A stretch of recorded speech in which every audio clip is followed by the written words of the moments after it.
सभी का हमारे यूट्यूब चैनल पे। तो हम जो कवर कर रहे हैं दोस्तों, कर रहे हैं जीव जगत। जो भी एमसीक्यूज थे एग्ज़ाम में जो आ चुके हैं, नेट में जो भी प्रश्न अभी तक पूछे जा चुके हैं उनके बारे में हम चर्चा कर रहे हैं। तो इससे पहले वाली अगर आपने वीडियो नहीं देखी तो उसे जाकर देख लीजिएगा। उसमें हमने 41 जो है प्रश्न कवर किए हैं। इसमें जो हम आगे जो 41 से आगे हैं उन प्रश्नों को कवर करेंगे।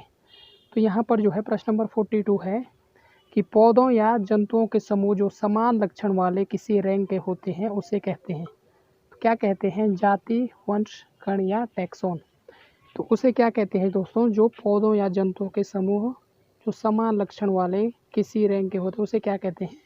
ऑप्शन नंबर डी आपका इसका बिल्कुल राइट आंसर रहेगा। तो ये है दोस्तों आपका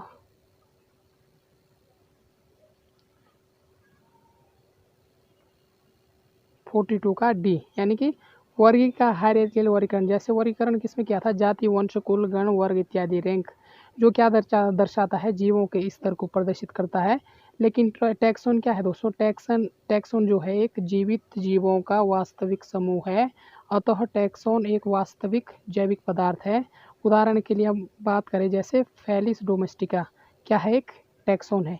इस शब्द का प्रयोग सबसे पहले international code of botanical nomenclature ने किया था।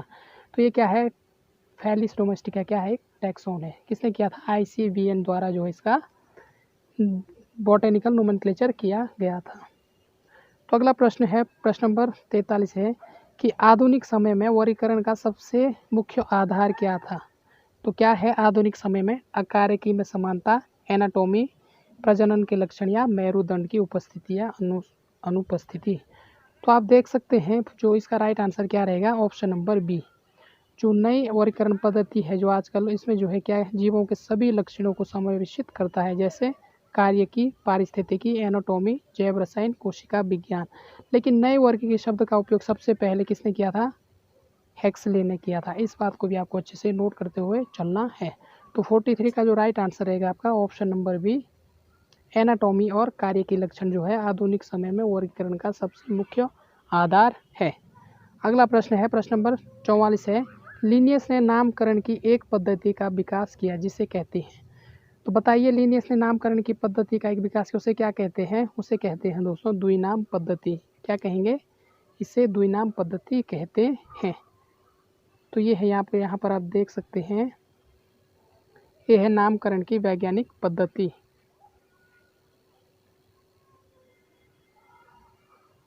यहाँ पर आप जो है इसे अच्छे से एक बार पढ़ लेना है।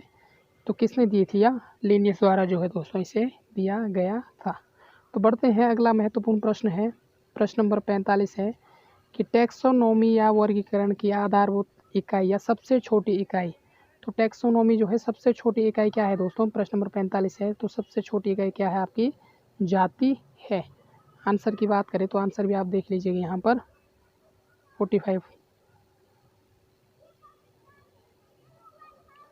तो ये है दोस्तों, जाति जो है टैक्सोनॉमी की मूलभूत इकाई है जिसकी वर्गीकरण में मुख्य स्थान है। तो अगला महत्वपूर्ण प्रश्न है 46 है कि एक टैक्सोन है। तो एक टैक्सोन किससे संबंधित है? परिवार के समूह से, संबंधित जाति के समूह से, एक प्रकार के जीवित जीव से या किसी भी रैंक के टैक्सोन के समूह से। तो इसका राइट आंसर क्या रहेगा 46 का? आपका ऑप्शन नंबर डी, यानी कि किससे संबंधित है यह? किसी भी रैंक के टैक्सोन के समूह से यह संबंधित है। अगला प्रश्न है, प्रश्न नंबर 47 है कि वर्गीकरण की कृत्रिम पद्धति सर्वप्रथम दिया। तो किसने दी थी? लिनियस ने, डी कॉन्डले ने, प्लिनी द एल्डर या बेंथम तथा हुकर। तो वर्गीकरण की जो न्यू पद्धति थी 47 का, वो किसने दी थी दोस्तों? Option number C, Pliny the Elder ने जो है दोस्तों वर्गीकरण की कृत्रिम पद्धति को सर्वप्रथम दिया था। तो ये आप पढ़ सकते हैं यहाँ पर। शुरू में जो है टैक्सोनॉमी का जो आधार था क्या था? बारह लक्षण था जिसके आधार पर पौधों तथा जंतुओं को वर्गीकृत किया गया था। तो शुरू में क्या था टैक्सोनॉमी का मुख्य आधार? उसके 12 लक्षण। फिर थियोफ्रेस्टस ने 480 पौधों का नाम और वर्णन अपनी पुस्तक हिस्टोरिया प्लांटेरम, किसकी पुस्तक है? थियोफ्रेस्टस प्लिनी द एल्डर ने पहला वर्गीकरण की कृत्रिम पद्धति का वर्णन अपनी पुस्तक किसमें लिया था? प्लिनी द एल्डर की हिस्टोरिया नेचुरल्स। ये किसकी है?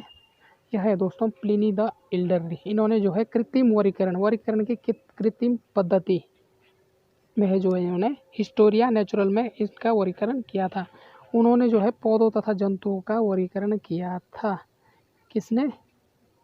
प्लिनी द एल्डर ने। तो ऑप्शन नंबर सी जो है इसका बिल्कुल राइट आंसर रहेगा। अगला प्रश्न है, प्रश्न नंबर 48 है कि लिनियस द्वारा उपयोग की गई वर्गीकरण की पद्धति थी, तो कौन सी थी? लिनियस ने कौन सी कृत्रिम हमने अभी पढ़ा था, किसने दिया थी? Pliny the Elder.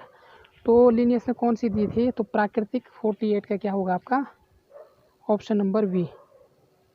यानी कि लिनियस ने जो है वर्गीकरण की कृत्रिम पद्धति की शुरुआत की जो लैंगिक लक्षणों पर आधारित है, जिससे क्रिप्टोगैमिया, मोनोसिया, मोनोएंड्रिया, डायएंड्रिया, पॉलीएंड्रिया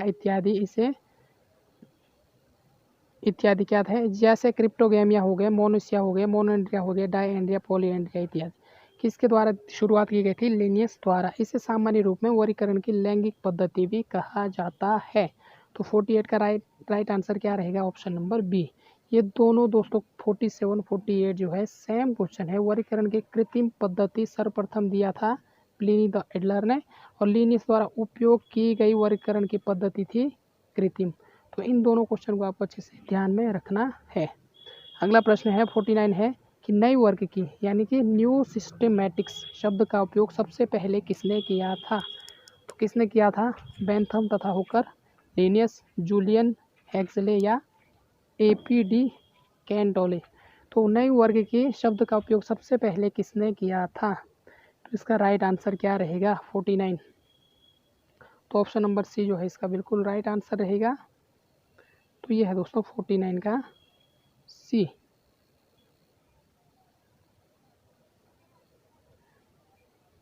जूलियस हेक्सले। नई वर्गीकरण न्यू सिस्टेमैटिक शब्द का उपयोग सबसे पहले जूलियस हेक्सले ने किया था। तो आइए इसके बारे में जान लेते हैं। अनेक आधुनिक जैव विज्ञान टैक्सोनॉमी में जैव विकास तथा जीवों के जातीय संबंध को जोड़ते हैं। वे बाह्यतम संरचना की समानता तथा असमानता पर ध्यान नहीं देते। इस वर्गीकरण की जाति वृत्तीय वर्गीकरण कहते हैं। वर्गीकरण को जाति वृत्तीय वर्गीकरण कहते हैं। इस वर्गीकरण को क्लैडिस्टिक भी कहते हैं। इस प्रकार एक नई वर्गीकी का विकास हुआ जिसे जूलियस हेक्सले ने 1940 में किया। इसे जैव वर्गीकी भी कहा जाता है। इसमें पारिस्थितिकी, कार्यकी, जैव रसायन, कोशिका विज्ञान, आनुवंशिकी इत्यादि के सभी लक्षणों को सम्मिलित किया गया है। तो ये भी इसे जो है दोस्तों अच्छे से आपको जो है नोट करते हुए चलना है। तो अगला प्रश्न आता है, प्रश्न नंबर 50 है कि बेंथम तथा हुकर द्वारा दिया गया वर्गीकरण है। तो कौन सा था? कृत्रिम, प्राकृतिक, जाति वृत्तीय या संख्यात्मक? तो बेंथम तथा हुकर ने कौन सा दिया था, इसके बारे में हम चर्चा करेंगे।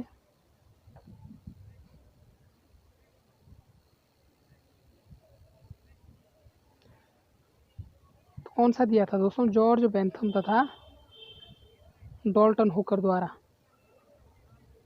1862-83 ने वर्गीकरण कौन सी? प्राकृतिक पद्धति का वर्गीकरण किया था। तो जॉर्ज बेंथम तथा जोसेफ डॉल्टन द्वारा जो है कौन सी पद्धति? प्राकृतिक पद्धति का वर्गीकरण किया है। इस वर्गीकरण में जीवों के सभी मुख्य लक्षणों जो इसके प्राकृतिक संबंधों की जानकारी देता है उस पर ध्यान दिया गया है, जो एक समूह से अधिक समानता तथा दूसरे समूह से भिन्नता को जानने में सहायता करता है। एग्जाम्पल देख लें। स्तनधारियों में स्तन ग्रंथि, बच्चों को जन्म देने की क्षमता तथा 4 कक्षों वाले हृदय होते हैं। तो ये सभी चीज़ें आपको अच्छे से पढ़ना है। तो कौन सी दी थी इसने? प्राकृतिक। ऑप्शन नंबर बी जो है इसका राइट आंसर है। तो बढ़ते हैं, अगला महत्वपूर्ण प्रश्न है वर्ग की सहायता साधन से पूछा गया सवाल है। 51 है, स्तंभ 1 स्तंभ 2 में आपको जो है मिलान करना है। पादप, लय, कुंजी, संग्रहालय। सही विकल्प जो है दोस्तों आपको यहाँ पर चयन करना है। पादप लय, परिरक्षित पादपों और जंतुओं के संग्रह का एक स्थान। कुंजी क्या होता है? एक क्षेत्र में पाई गई सभी जातियों की विधि। गण गणन करते हुए और उनकी पहचान की सुगमता के लिए संक्षिप्त वर्णन करते हुए। संग्रहालय ऐसा स्थान जहां पादप नमूनों को सुखाकर दबाकर पत्र पर आरोपित रखा जाता है। और अगला ऑप्शन है कि ग्रंथ सूची, एक पुस्तिका जिसमें लक्षणों की सूची और उनके विकल्प होते हैं जो विभिन्न वर्गों की पहचान करने में सहायक होते हैं। तो इसमें कौन सा है? तो इसका जो राइट आंसर है 51 का ऑप्शन नंबर डी, यानी कि हर्बेरियम में क्या है, सूखे तथा दबे पादपों के नमूने होते हैं। कुंजी में क्या होता है, विभिन्न प्रकार की वर्ग की, जिसे जो है टैक्सा कहते हैं। संग्रहालय में क्या होता है दोस्तों, म्यूजियम में पादप तथा जंतु नमूनों का संरक्षण होता है। और ग्रंथ सूची में क्या होता है, जीवों की अल्फ़ाबेटिकल सूची। तो 51 का राइट आंसर क्या है, option number D. Option number D है, पहले का है आपका तीसरा, यानी कि पहले का है आपका तीसरा और बी का है आपका चौथा। बी का कौन सा है दोस्तों, आपका चौथा है। और सी का क्या है आपका, सी का है पहला, यानी कि पादपालय में क्या रखता है, ऐसा स्थान जहां पादप नमूनों को सुखाकर और दबाकर पत्र पर आरोपित कर रखा जाता है। तो उसे क्या कहेंगे, पादपालय कहेंगे। संग्रहालय किसे कहेंगे, परिरक्षित पादपों और जंतुओं के संग्रह का स्थान जो है इसे क्या कहेंगे, संग्रहालय कहते हैं। और कुंजी किसे कहेंगे, कुंजी तो दोस्तों हम किसे कहेंगे, कुंजी हम कहेंगे एक पुस्तिका। कुंजी क्या होती है, एक पुस्तिका जिसमें लक्षणों की सूची और उनके विकल्प होते हैं जो विभिन्न वर्गों की पहचान करने में सहायक होते हैं। और ग्रंथ सूची किसे कहेंगे, ग्रंथ सूची हम किसे कहेंगे दोस्तों, ग्रंथ सूची हम कहेंगे ऑप्शन नंबर बी, एक क्षेत्र में पाई गई सभी जातियों का विधि पूर्वक गणन करते हुए और उनकी पहचान की सुगमता के लिए संक्षिप्त वर्णन करते हैं, जिसे हम ग्रंथ सूचक कहते हैं। आंसर भी आप यहाँ पर देख सकते हैं, ये है 51 का डी। तो हर्बेरियम में जो है सूखे तथा दबे हुए पादप के नमूने होते हैं। कुंजी में क्या होता है, विभिन्न प्रकार की वर्ग की होती है। संग्रहालय में क्या होता है, पादप तथा जंतु का संरक्षण। और ग्रंथ सूची में क्या होता है, जीवों का अल्फ़ाबेटिकल सूची। तो ये चीज़ें हैं जो दोस्तों जो है ध्यान में रखनी है। तो बढ़ते हैं, अगला प्रश्न है, प्रश्न नंबर 52 है, लास्ट जो इस अध्याय का जो लास्ट प्रश्न है जो अभी तक एग्जाम में बने हैं 52 क्वेश्चन। तो इसको हम देखते हैं कि निम्न में से कौन सा कथन सही नहीं है। तो आपको इनमें से देखना है कि वनस्पति उद्यान संदर्भ के लिए जीवित पादपों का संग्रहण है, संग्रहालय पादपों और जंतुओं की तस्वीरों का संग्रहण है, कुंजी नमूनों को पहचानने के लिए वर्ग की सहायता है, या पादपालय में शुष्कीकृत प्रेस किए गए परिरक्षित पादप नमूने होते हैं। अभी हमने पढ़ा था कि पादपालय में क्या होते हैं, शुष्कीकृत प्रेस किए गए पारिस्थितिक नमूने, ये भी सही है। इनमें से गलत कथन कौन सा हुआ हमें देखना है। कुंजी में क्या होता है, नमूनों को पहचानने के लिए वर्ग की सहायता टैक्सा होता है, ये भी सही है। संग्रहालय में पादप और जंतुओं की तस्वीरों का संग्रहण होता है। तो देखते हैं, संग्रहालय में पादप तथा जंतु नमूनों का संरक्षण, ये भी ठीक है। विभिन्न प्रकार की वर्ग की और हर्बेरियम में पादप नमूने होते हैं। तो जो 52 का जो राइट आंसर रहेगा आपका ऑप्शन नंबर बी क्या रहेगा। संग्रहालय में क्या रहेगा दोस्तों, संग्रहालय में क्या है, परिरक्षित पादप